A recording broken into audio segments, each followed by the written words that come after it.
ശ്രമത്തിലാണ്, ഫലപ്രാപ്തിയിലല്ല സംതൃപ്തി ഉളവാകുന്നത്. സമ്പൂർണ്ണ ശ്രമം സമ്പൂർണ്ണ വിജയമാകുന്നു. Hello friends, good evening to all. Welcome back to PSC.com. P for power, S for sharing, C for classes, power sharing classes. This is me, Vinduja. ഇന്ന് നമ്മൾ വിറ്റമിൻസിനെ കുറിച്ച് പഠിക്കാൻ പോവുകയാണ്. വിറ്റമിൻസിനെ കുറിച്ചുള്ള ഫുൾ ക്ലാസ് ആണിത്. സോ ചെറിയ കൺഫ്യൂഷൻ ഉണ്ടാവുമെങ്കിലും ഒന്ന് ശ്രദ്ധിച്ചാൽ മനസ്സിലാവും. വീഡിയോയിലേക്ക് കടക്കുന്നതിന് മുന്നായി എൻ്റെ വീഡിയോ ഇഷ്ടപ്പെട്ട ലൈക്ക് ചെയ്യുക, ഷെയർ ചെയ്യുക, യൂട്യൂബ് ചാനൽ സബ്സ്ക്രൈബ് ചെയ്യുക. വീഡിയോയിലേക്ക് പോവാം. വിറ്റമിൻസ് എന്നത് 13 എണ്ണം ഉണ്ട്. ഫാദർ ഓഫ് വിറ്റമിൻ എന്നറിയപ്പെടുന്നത് കാസിമർ ഫങ്ക് അഥവാ സി ഫങ്ക് ആണ്. കാസിമർ ഫങ്ക് തന്നെയാണ് വിറ്റമിൻ എന്നുള്ള പദം കൊണ്ടുവന്നത്. കാസിമർ ഫങ്ക് ഒരു പോളിഷ് സയന്റിസ്റ്റ് കൂടെയാണ്. വിറ്റമിൻ്റെ ഘടന കണ്ടുപിടിച്ചത് ഫെഡറിക് ഹോപ്കിനും ലുനിനും ചേർന്നാണ്. വിറ്റമിനിൻ്റെ ഘടന കണ്ടുപിടിച്ചത് ഫെഡറിക് ഹോപ്കിനും ലുനിനും ചേർന്നാണ്. വിറ്റമിൻ എന്നുള്ള പദം കൊണ്ടുവന്നത് ഫാദർ ഓഫ് വിറ്റമിൻ എന്നറിയപ്പെടുന്ന കാസിമർ ഫങ്ക് ആണ്. 2012 വിറ്റമിൻസ് കണ്ടുപിടിച്ചതിൻ്റെ 100ാം വാർഷികം ആചരിച്ചിരുന്നു. സോ 1912 ആണ് വിറ്റമിൻസ് കണ്ടുപിടിച്ചത്. വിറ്റമിൻ്റെ ആധിക്യം മൂലം, വിറ്റമിൻ്റെ അളവ് കൂടുന്നത് മൂലം ശരീരത്തിലുണ്ടാകുന്ന അവസ്ഥയാണ് ഹൈപ്പർ വിറ്റാമിനോസിസ് അഥവാ ജീവാധിക്യം. എൻസൈംസ് എന്ന് പറയുന്നതും കോമ്പൗണ്ട് ഓഫ് കാർബൺസ് എന്ന് പറയുന്നതും വിറ്റമിൻസ് തന്നെയാണ്. വിറ്റാമിനുകളിൽ നിന്ന് ലഭിക്കുന്ന ഊർജം 0ആണ്. അതായത് വിറ്റമിൻസ് ഒന്നും തന്നെ ഊർജം തരുന്നില്ല. വിറ്റമിൻസ് എല്ലാം നോൺ എനർജി സെക്ഷനാണ്. നെക്സ്റ്റ്, വിറ്റമിൻസിനെ നമുക്ക് രണ്ടായിട്ട് ക്ലാസിഫൈ ചെയ്യാൻ പറ്റും. ഫാറ്റ് സോളിബിളും വാട്ടർ സോളിബിളും. അതായത് കൊഴുപ്പിൽ ലയിക്കുന്നവ, ജലത്തിൽ ലയിക്കുന്നവ എന്നിങ്ങനെ വിറ്റാമിൻസ് നമുക്ക് രണ്ടായിട്ട് ക്ലാസിഫൈ ചെയ്യാൻ പറ്റും. ഇതിൽ കൊഴുപ്പിൽ ലയിക്കുന്ന വിറ്റാമിൻസ് എന്ന് വെച്ചാൽ vitamin A, D, E, K. Vitamin A, D, E, K ഈ 4 എണ്ണാണ്. ഈ 4 കോമ്പൗണ്ട് ഓഫ് വിറ്റമിൻസ് ആണ് കൊഴുപ്പിൽ ലയിക്കുന്ന വിറ്റമിൻസ്. ഇനി വെള്ളത്തിൽ ലയിക്കുന്ന വിറ്റമിൻസ് ആണ് B and C. Vitamin B and C ആണ് വെള്ളത്തിൽ ലയിക്കുന്ന വിറ്റമിൻസ്. ഈ കൊഴുപ്പിൽ ലയിക്കുന്ന വിറ്റമിൻസ് എല്ലാം തന്നെ കരളിലും നമ്മുടെ സ്കിന്നിൻ്റെ, ഈ ത്വക്കിൻ്റെ അടിയിലുള്ള ടിഷ്യൂസിലാണ് സംഭരിച്ച് വെക്കുന്നത്. ഓക്കെ. സ്റ്റഡി ഓഫ് വിറ്റമിൻസ്, വിറ്റമിൻസിനെ കുറിച്ച് പഠിക്കുന്ന ശാഖയാണ് vitaminology. Study of vitamins vitaminology. Study of nutritions trophology. Study of eyes ophthalmology. ഈ കണ്ണുമായി ബന്ധപ്പെട്ടിരിക്കുന്ന വേറൊരു ഇമ്പോർട്ടൻറ്റ് പോയിന്റ്, നിശാന്തത പരിശോധിക്കുന്നത് ടെസ്റ്റാണ് rose Bengal test. Okay. Next, full വിറ്റമിൻസിൻ്റെയും ശാസ്ത്രീയ നാമങ്ങൾക്കൊരു ഷോർട്ട് കട്ട് എല്ലാവർക്കും അറിയുമായിരിക്കും, എങ്കിലും ആ ഒരു ഷോർട്ട് കട്ട് മെത്തേഡ് എന്താണെന്ന് നമുക്ക് നോക്കാം. റെതറൈനി പാബിബ ഫോസെ അഗാട്രോഫി. റെതറൈനി പാബിബ ഫോസെ അഗാട്രോഫി. ഒരു 3-4 തവണ പറഞ്ഞു വെച്ചാൽ താനേ പഠിക്കും. ഇനി വിറ്റമിൻസിനെ സെക്ഷൻസ് ആയിട്ട് പഠിക്കാം. First, vitamin A. Vitamin A anti infection vitamin എന്നറിയപ്പെടുന്നു. Vitamin A anti infection vitamin എന്നറിയപ്പെടുന്നു. വിറ്റമിൻ എ 2 എണ്ണം ഉണ്ട്. വിറ്റമിൻ A1 ഉണ്ട്, വിറ്റമിൻ A2 ഉണ്ട്. വിറ്റമിൻ A1ൻ്റെ സയൻറ്റിഫിക് നെയിം, വിറ്റമിൻ A1ൻ്റെ ശാസ്ത്രീയ നാമമാണ് റെറ്റിനോൾ. വിറ്റമിൻ A2ൻ്റെ ശാസ്ത്രീയ നാമമാണ് ഡീഹൈഡ്രോ റെറ്റിനോൾ. വിറ്റമിൻ A1 റെറ്റിനോളും വിറ്റമിൻ A2 ഡീഹൈഡ്രോ റെറ്റിനോളുമാണ്. ഇത് രണ്ടും അല്ലാതെ വേറൊരു വിറ്റമിൻ എ ഉണ്ട്, അതാണ് pro vitamin A. Pro vitamin A. ഈ പ്രോ വിറ്റാമിൻ എയുടെ കെമിക്കൽ നെയിം എന്ന് പറയുന്നത് ബീറ്റാ കെരോട്ടിൻ ആണ്. ബീറ്റാ കെരോട്ടിൻ എന്ന് പറഞ്ഞാൽ വിറ്റമിൻ എയിലെ 3rd സെക്ഷനായ പ്രോ വിറ്റാമിൻ എ ആണ്. ഇനി വിറ്റമിൻ A1ൻ്റെ അപര്യാപ്തത മൂലമുണ്ടാകുന്ന രോഗം എന്തൊക്കെയാണെന്ന് നോക്കാം. നിശാന്തത, മാലക്കണ്ണ്. നിശാന്തത, മാലക്കണ്ണ് ഇതൊക്കെയാണ് വിറ്റമിൻ A1ൻ്റെ കുറവ് മൂലം ഉണ്ടാകുന്ന രോഗങ്ങൾ. ഓൾറെഡി നമ്മൾ നിശാന്തതയെക്കുറിച്ച് പറഞ്ഞു. എന്താണ് നിശാന്തത പരിശോധിക്കുന്ന ടെസ്റ്റാണ് rose Bengal test. Okay. Next, vitamin A2. Vitamin A2ൻ്റെ കുറവ് മൂലം ഉണ്ടാകുന്ന രോഗമാണ് സിറോഫ്താൽമിയ. സിറോഫ്താൽമിയ എന്ന് പറഞ്ഞാൽ പ്രത്യേകിച്ച് കുട്ടികളിൽ ഉണ്ടാകുന്നൊരു അസുഖമാണ് ഈ സിറോഫ്താൽമിയ. സോ അസുഖങ്ങൾ നിശാന്തത, മാലക്കണ്ണ് പ്ലസ് സിറോഫ്താൽമിയ.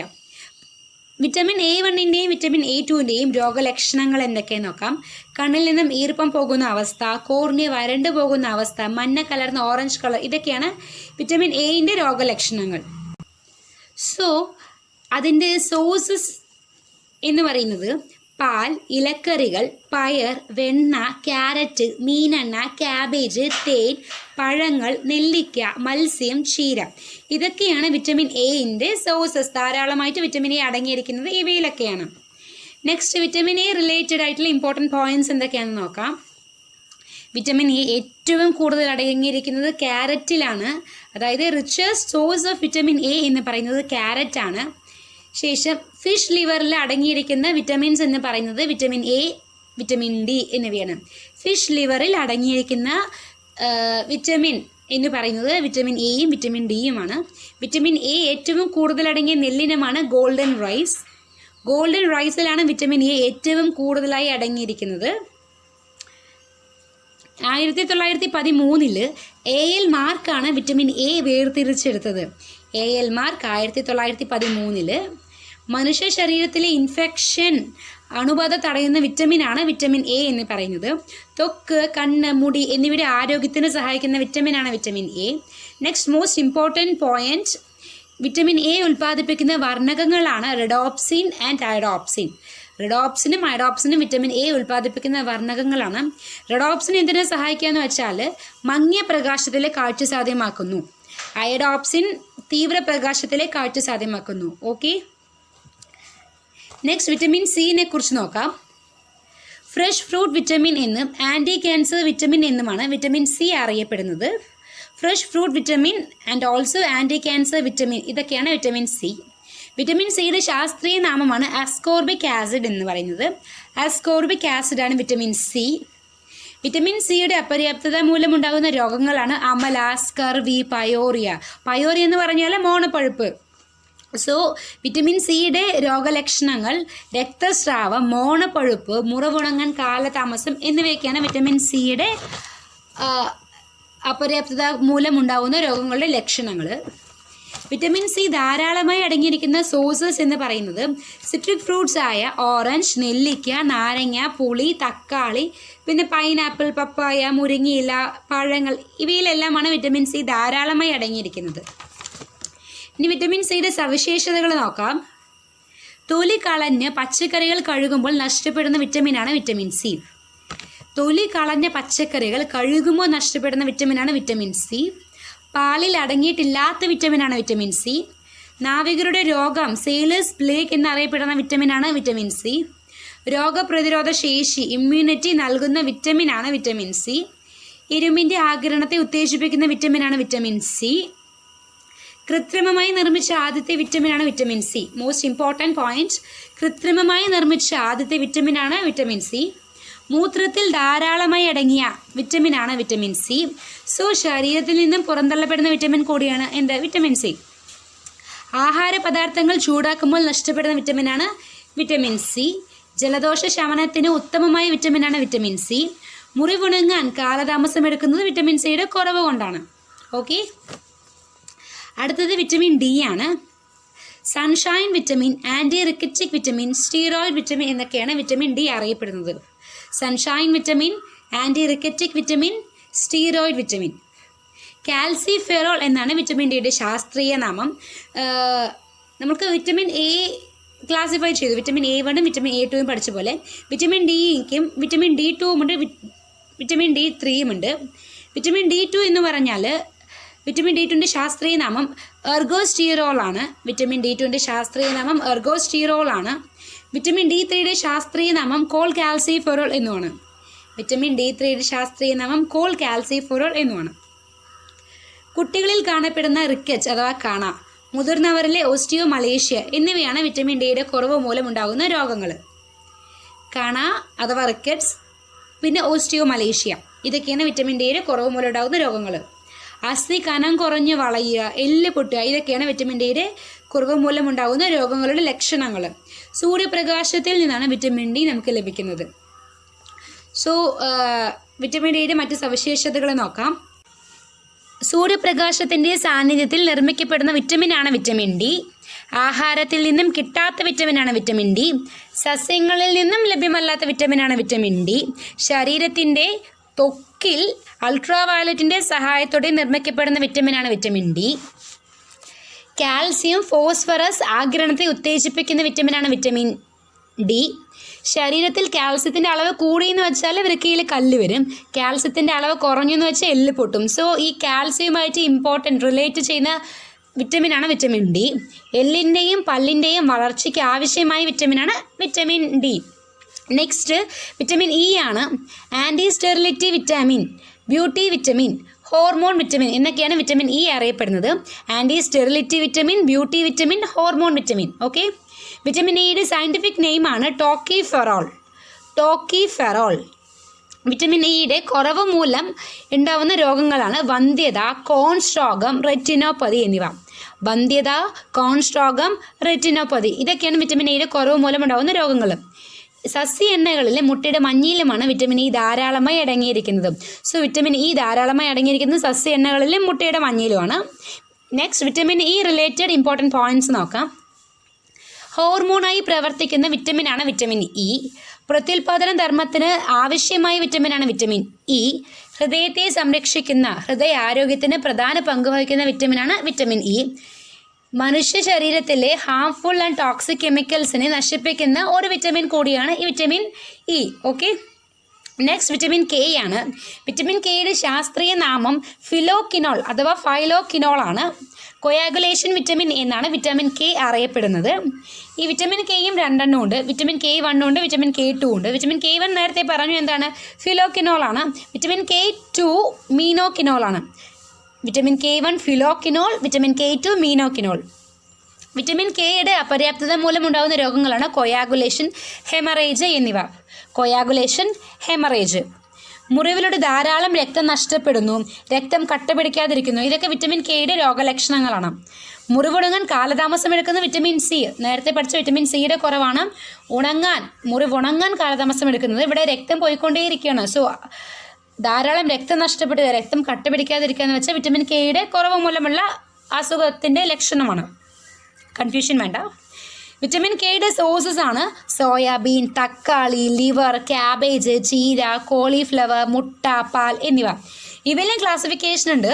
വിറ്റമിൻ K1 എന്ന് പറഞ്ഞാൽ സസ്യങ്ങളിൽ നിന്നും ലഭിക്കുന്ന ഇത്തരത്തിലുള്ള സോഴ്സസ് ആണ്. ലൈക്ക് ഇലക്കറികൾ, തക്കാളി, ക്യാബേജ് എന്നിവ. വിറ്റമിൻ K2 എന്ന് പറഞ്ഞാൽ അനിമൽ ഫോമാണ്, മീറ്റ് പോലെയുള്ള സംഭവങ്ങൾ. ഓക്കെ, ഇനി വിറ്റമിൻ കെയുടെ ഇമ്പോർട്ടൻറ്റ് പോയിൻറ്റ്സ് നോക്കാം. ശരീരത്തിൽ നിർമ്മിക്കപ്പെടുന്ന വിറ്റമിനാണ് വിറ്റമിൻ കെ. രക്തം കട്ടപിടിക്കാൻ സഹായിക്കുന്ന വിറ്റമിനാണ് വിറ്റമിൻ കെ. നാഡീവ്യവസ്ഥയെ സ്വാധീനിക്കുന്ന വിറ്റമിനാണ് വിറ്റമിൻ കെ. ശരീരത്തിൽ നിർമ്മിക്കപ്പെടുന്നത് ഓൾറെഡി പറഞ്ഞു, അതെവിടെ, ബാക്ടീരിയ മൂലം ചെറുകുടലിൽ ഉണ്ടാകുന്ന വിറ്റമിനാണ് വിറ്റമിൻ കെ. ചുവന്ന രക്താണുക്കളുടെ നിർമ്മാണത്തിന് സഹായിക്കുന്ന വിറ്റമിനാണ് വിറ്റമിൻ കെ. പ്രോപ്ത്രോപ്പിൻ ഉണ്ടാക്കാൻ സഹായിക്കുന്ന വിറ്റമിനാണ് vitamin K. Next vitamin B complex ആണ്. ബി കോംപ്ലക്സിൽ 8 വിറ്റമിൻസ് ഉണ്ട്. 8 vitamins. Vitamin B4, vitamin B8 അങ്ങനെയുള്ള വിറ്റമിൻസ് ഒക്കെ പണ്ടുണ്ടായിരുന്നു. ബട്ട് ഇപ്പോൾ വിറ്റമിൻ്റെ മാനദണ്ഡമായിട്ട് ഒത്തുപോകാത്തത് കൊണ്ട് വിറ്റമിൻസ് ആയിട്ട് അവയെ പരിഗണിക്കുന്നില്ല.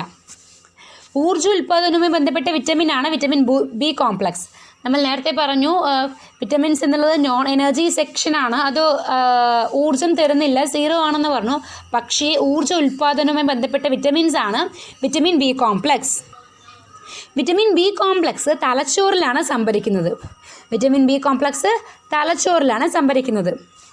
ഇനി ബി കോംപ്ലക്സ് ഓരോന്നായിട്ട് നോക്കാം. First vitamin B1. വിറ്റമിൻ B1ൻ്റെ ശാസ്ത്രീയ നാമം തയാമിൻ എന്നാണ്. തയാമിൻ്റെ അഭാവം മൂലം ഉണ്ടാകുന്ന രോഗമാണ് ബെറി. ഈ ബെറി എന്നുള്ള വേർഡിൻ്റെ മീനിങ് ഐ കാണ്ട് ആണ്. സോ ബെറി എന്ന് വെച്ചാൽ ഐ കാണ്ട് എന്നാണ് ഇതിൻ്റെ അർത്ഥം. പോളിഷ് ചെയ്ത അരി സ്ഥിരമായി കഴിക്കുന്നത് ബെറിക്ക് കാരണമാകും. പോളിഷ് ചെയ്ത അരി സ്ഥിരമായി കഴിക്കുന്നത് ബെറി എന്നുള്ള അസുഖത്തിന് കാരണമാകും. നാഡീവ്യവസ്ഥയിലെ തകരാറാണ് പ്രധാന രോഗലക്ഷണം. തവിട്, ധാന്യങ്ങൾ, അരി, പരിപ്പ്, പച്ചക്കറി, കശുവണ്ടി, പന്നിയിറച്ചി ഇതിലൊക്കെ ധാരാളമായി അടങ്ങിയിരിക്കുന്ന വിറ്റമിനാണ് വിറ്റമിൻ B1 എന്ന് പറയുന്നത്. വിറ്റമിൻ B1ൻ്റെ മറ്റ് സവിശേഷതകൾ നോക്കാം. കാർബോഹൈഡ്രേറ്റിനെ, അതായത് അന്നജത്തെ ഊർജ്ജമാക്കി മാറ്റുന്ന വിറ്റമിനാണ് vitamin B1. Production of energy vitamin B1 ആണ്. ആദ്യമായി കണ്ടെത്തിയ വിറ്റമിനാണ് വിറ്റമിൻ B1. നാഡീവ്യവസ്ഥയെ ബാധിക്കുന്ന വിറ്റമിനാണ് വിറ്റമിൻ B1. അരി കഴുകുമ്പോൾ നഷ്ടപ്പെടുന്ന വിറ്റമിനാണ് വിറ്റമിൻ B1. അപ്പോൾ നമ്മൾ സാധാരണ അരി ഒരുപാടൊന്നും കഴുകാറില്ല, ഒറ്റ തവണ കഴുകാറുള്ളൂ. റീസണൊക്കെ ഇതാണ്, മനസ്സിലായോ? തവിടിലും തവിട് കളയാത്ത ധാന്യങ്ങളിലും ധാരാളമായി കാണപ്പെടുന്ന വിറ്റമിനാണ് vitamin B1. Next vitamin B2 ആണ്. വിറ്റമിൻ B2 വിറ്റമിൻ G എന്നറിയപ്പെടുന്നു. വിറ്റമിൻ B2 വിറ്റമിൻ G എന്നറിയപ്പെടുന്നു. വിറ്റമിൻ G എന്നും അരീബോഫ്ലേവിനോസിസ് എന്നും അറിയപ്പെടുന്നു. അരീബോഫ്ലേവിനോസിസ് എന്നും വിറ്റമിൻ G എന്നും വിറ്റമിൻ B2 അറിയപ്പെടുന്നു. വിറ്റമിൻ B2ൻ്റെ ശാസ്ത്രീയ നാമം റൈബോഫ്ലേവിൻ അഥവാ ലാക്ടോഫ്ലേവിൻ ആണ്. റൈബോഫ്ലേവിൻ അഥവാ ലാക്ടോഫ്ലേവിൻ ആണ് വിറ്റമിൻ B2ൻ്റെ ശാസ്ത്രീയ നാമം. വിറ്റമിൻ B2ൻ്റെ കുറവ് മൂലം ഉണ്ടാകുന്ന രോഗങ്ങളാണ് അരിബോഫ്ലേവിനോസിസ്, മൗത്ത് അൾസർ എന്നിവ. ഈ നാക്കിലും വായിലും ചുണ്ടിലൊക്കെ വ്രണങ്ങൾ വരിക, വായ്പുണ്ണ്, ക്രാക്സ് ഇൻ ലിപ്സ്, ഇതൊക്കെയാണ് രോഗലക്ഷണങ്ങൾ. മുട്ട, കോഴിയിറച്ചി, പാൽ, മത്സ്യം, കരൾ, കൂള്, ബദാം, പഴവർഗ്ഗങ്ങൾ ഇതിലൊക്കെ ധാരാളമായിട്ട് വിറ്റമിൻ B2 അടങ്ങിയിരിക്കുന്നു. വിറ്റമിൻ B2ൻ്റെ സവിശേഷതകൾ: സൂര്യപ്രകാശത്തിൽ തുറന്നു വെച്ച് നഷ്ടപ്പെടുന്ന വിറ്റമിനാണ് വിറ്റമിൻ B2. സൂര്യപ്രകാശത്തിലൂടെ നശിക്കുന്ന വിറ്റമിനാണ് ഈ റൈബോഫ്ലേവിൻ. പാലിന് മഞ്ഞ നിറം നൽകുന്ന വിറ്റമിനാണ് വിറ്റമിൻ B2. ഈസ്റ്റിൽ അടങ്ങിയിരിക്കുന്ന വിറ്റമിനാണ് വിറ്റമിൻ B2. പ്രോട്ടീൻ നിർമ്മാണത്തിന് സഹായിക്കുന്ന വിറ്റമിനാണ് vitamin B2. Next vitamin B3 ആണ്. ആൻറ്റി പില്ലഗ്ര വിറ്റമിൻ എന്നും 4D സിൻഡ്രം എന്നും വിറ്റമിൻ B3 അറിയപ്പെടുന്നു. വിറ്റമിൻ B3യുടെ സയൻറ്റിഫിക് നെയിം എന്ന് പറയുന്നത് നിയാസിൻ അഥവാ നിക്കോട്ടിനിക് ആസിഡ് ആണ്. Niacin nicotinic acid. രോഗം പെല്ലഗ്ര. ത്വക്ക്, മോണ എന്നിവ ബാധിക്കുന്ന ഒരു അസുഖമാണ് പെല്ലഗ്ര. മത്സ്യം, പച്ചക്കറി, ഇഞ്ചി, ഇലക്കറികൾ, സൺഫ്ലവർ സീഡ് എന്നിവയിലേക്ക് ധാരാളമായി അടങ്ങുന്ന ഒരു വിറ്റമിനാണ് വിറ്റമിൻ B3. 4D സിൻഡ്രം എന്ന് പറഞ്ഞാൽ ഡയേറിയ, ഡെർമറ്റൈറ്റിസ്, ഡെമനേഷ്യ, ഡെത്ത് ഇതൊക്കെ വിറ്റമിൻ B3 ആയിട്ട് ബന്ധപ്പെട്ട് നിൽക്കുന്നതാണ്. നായ്ക്കളിൽ വിറ്റമിൻ B3യുടെ കുറവ് മൂലം ഉണ്ടാകുന്ന അവസ്ഥയാണ് ബ്ലാക്ക് ടൺ. കുറച്ച് ശ്രദ്ധിക്കേണ്ട ഒരു പോയിന്റാണ്. ബ്ലാക്ക് ടൺ എന്ന് വെച്ചാൽ നായ്ക്കളിൽ വിറ്റാമിൻ B3യുടെ കുറവ് മൂലം ഉണ്ടാകുന്ന ഒരവസ്ഥയാണ്. വിറ്റമിൻ B4 ഇല്ലാത്തത് കൊണ്ട് തന്നെ വിറ്റമിൻ B5 ആണ്. ആൻറ്റി സ്ട്രെസ് വിറ്റമിൻ എന്നാണ് അറിയപ്പെടുന്നത്. Vitamin B5 anti stress vitamin എന്നാണ് അറിയപ്പെടുന്നത്. പാന്തോതെനിക് ആസിഡ് ആണ് വിറ്റമിൻ B5ൻ്റെ ശാസ്ത്രീയ നാമം. പാന്തോതെനിക് ആസിഡ് എന്നാണ് B5ൻ്റെ ശാസ്ത്രീയ നാമം. മുഖക്കുരു, പാരസ്തേഷ്യ ഇതൊക്കെയാണ് ഈ അഭാവം മൂലമുണ്ടാകുന്ന രോഗലക്ഷണങ്ങൾ. നോർമൽ അല്ലാത്ത സ്കിന്ന്, സെൻസേഷൻ, ബേൺ ഇതും വിറ്റമിൻ B5ൻ്റെ രോഗലക്ഷണങ്ങളാണ്. ശരീരത്തിലെ എല്ലാ സെല്ലിലും കാണപ്പെടുന്ന ഒരു വിറ്റമിനാണ് വിറ്റമിൻ B5 എന്ന് പറയുന്നത്. ബാക്ടീരിയ മൂലം ചെറുകുടലിൽ രൂപപ്പെടുന്ന വിറ്റാമിനാണ് വിറ്റമിൻ B5. വിറ്റമിൻ കെയും വിറ്റമിൻ B5ഉം ബാക്ടീരിയ മൂലം ചെറുകുടലിൽ രൂപപ്പെടുന്ന വിറ്റമിനാണ്. നെക്സ്റ്റ് വിറ്റമിൻ B6 ആണ്. വിറ്റമിൻ B6ൻ്റെ ശാസ്ത്രീയ നാമം പിറിഡോക്സിനിക് എന്നാണ്. വിറ്റമിൻ B6ൻ്റെ ശാസ്ത്രീയ നാമം പിറിഡോക്സിനിക് എന്നാണ്. അനീമിയ, മൈക്രോസൈറ്റിക് അനീമിയയാണ് വിറ്റമിൻ B6ൻ്റെ അഭാവം മൂലമുണ്ടാകുന്ന രോഗം. ശ്വാസകോശ സംബന്ധമായ അണുബാധകൾ, ഉറക്കമില്ലായ്മ, ഉത്കണ്ഠ, ക്ഷോഭം, വിഷാദം, വയറുവേദന എന്നിവയൊക്കെ വിറ്റമിൻ B6ൻ്റെ അഭാവം മൂലമുണ്ടാകുന്ന ഓരോരോ അസുഖങ്ങളാണ്. ചുവന്ന രക്താണു, RBC, ഹീമോഗ്ലോബിൻ്റെ ഉൽപ്പാദനം എന്നിവയുടെ രൂപീകരണത്തിന് നമ്മൾ വിറ്റമിൻ B6നെ ഉപയോഗിക്കുന്നുണ്ട്. അടുത്തത് നോക്കാം. വിറ്റമിൻ B7 ആണ്. വിറ്റമിൻ B7 വിറ്റമിൻ H എന്നറിയപ്പെടുന്നു. വിറ്റമിൻ G എന്നറിയപ്പെടുന്നത് വിറ്റമിൻ B2 ആണ്. വിറ്റമിൻ H എന്നറിയപ്പെടുന്നത് വിറ്റമിൻ B7 ആണ്. കൺഫ്യൂഷൻ വേണ്ട. ബയോട്ടിൻ ആണ് വിറ്റമിൻ Hൻ്റെ അഥവാ വിറ്റമിൻ B7ൻ്റെ ശാസ്ത്രീയ നാമം. ബയോട്ടിൻ. രോഗം സെബോറിയ. വിറ്റമിൻ B7 എലീസ ടെസ്റ്റിന് ഉപയോഗിക്കുന്നു. എലീസ ടെസ്റ്റ് എന്ന് വെച്ചാൽ HIV ടെസ്റ്റ്. HIV ഉണ്ടോ എന്ന് പരിശോധിക്കുന്ന ടെസ്റ്റാണ് എലീസ ടെസ്റ്റ്. സോ എലീസ ടെസ്റ്റിന് ഉപയോഗിക്കുന്ന വിറ്റമിനാണ് vitamin B7.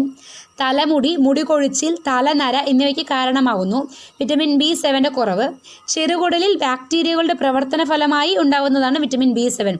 So vitamin K, vitamin 5, vitamin 7 എന്നിവയെല്ലാം തന്നെ ചെറുകുടലിൽ ബാക്ടീരിയയുടെ പ്രവർത്തന ഫലമായി ഉണ്ടാകുന്ന വിറ്റമിനാണ്. നെക്സ്റ്റ് വിറ്റമിൻ B8 അല്ല, B9 ആണ്. ഫോളിക് ആസിഡാണ് ശാസ്ത്രീയ നാമം. വിളർച്ച, മാക്രോസൈറ്റിക് അനീമിയ, പ്രത്യേകിച്ച് ഗർഭിണികളിൽ കാണുന്ന മെഗലോബ്ലാസ്റ്റിക് അനീമിയ എന്നിവയാണ് വിറ്റമിൻ B9ൻ്റെ അഭാവം മൂലം ഉണ്ടാകുന്ന രോഗങ്ങൾ. ഏതൊക്കെയാണ്? വിളർച്ച, മാക്രോസൈറ്റിക് അനീമിയ, മെഗലോബ്ലാസ്റ്റിക് അനീമിയ ഇവയൊക്കെയാണ് വിറ്റമിൻ B9ൻ്റെ ഡെഫിഷ്യൻസി മൂലമുണ്ടാകുന്ന ഡിസീസസ്. ഗർഭസ്ഥ ശിശുവിൻ്റെ നാഡീവ്യവസ്ഥയുടെ വളർച്ചയ്ക്ക് ആവശ്യമായ വിറ്റമിനാണ് വിറ്റമിൻ B9. ഗർഭസ്ഥ ശിശുവിൻ്റെ നാഡീവ്യവസ്ഥയുടെ വളർച്ചയ്ക്ക് ആവശ്യമായ വിറ്റമിനാണ് വിറ്റമിൻ B9. ശരീരത്തിൽ ചുവന്ന രക്താണു RBC കൂടുതലാവാൻ സഹായിക്കുന്ന വിറ്റമിനാണ് വിറ്റമിൻ B9. മാത്രമല്ല വിറ്റമിൻ B9 DNA നിർമ്മാണത്തിന് സഹായിക്കുന്നു. ലാസ്റ്റ് വിറ്റമിൻ B12 ആണ്. എനർജി വിറ്റമിൻ എന്ന് വിറ്റമിൻ B12 അറിയപ്പെടുന്നു. വിറ്റമിൻ B12ൻ്റെ ശാസ്ത്രീയ നാമം സയാനോകൊബാലമിൻ ആണ് അഥവാ സൈനോകൊബാലമിൻ. സൈനോകൊബാലമിൻ എന്നാണ് വിറ്റമിൻ B12 എനർജി വിറ്റാമിൻ അറിയപ്പെടുന്നത്. പെർനീഷ്യസ് അനീമിയ ആണ് രോഗം. RBC, DNA എന്നിവയ്ക്ക് വേണ്ട സെക്കൻഡ് മോസ്റ്റ് ഇമ്പോർട്ടൻറ്റ് വിറ്റമിൻ ആണ് vitamin B12. First most important എന്ന് വെച്ചാൽ വിറ്റമിൻ 9 ആണ്, B9 ആണ്. RBCക്കും DNAയുടെയും നിർമ്മാണത്തിന് വേണ്ട ഫസ്റ്റ് മോസ്റ്റ് ഇമ്പോർട്ടൻറ്റ് B9 ആണ്. സെക്കൻഡ് മോസ്റ്റ് ഇമ്പോർട്ടൻറ്റ് B12 ആണ്. പൂർണ്ണമായും അനിമൽ ഒറിജിനിൽ നിന്ന്, മൃഗങ്ങളിൽ നിന്ന് ലഭിക്കുന്ന വിറ്റമിനാണ് വിറ്റമിൻ B12. അനിമൽ ഒറിജിനിൽ ലഭിക്കുന്ന വിറ്റമിനാണ് B12. മഴയിൽ നിന്ന് ലഭിക്കുന്ന വിറ്റമിനാണ് B12.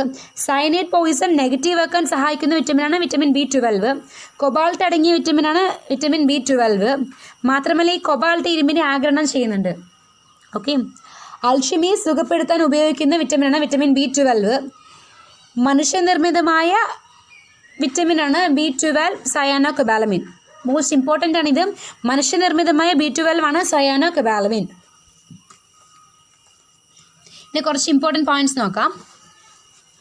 ബാക്ടീരിയ മൂലം ചെറുകുടലിൽ ഉണ്ടാകുന്ന വിറ്റമിനാണ് വിറ്റമിൻ K, B5, B7 എന്നിവ.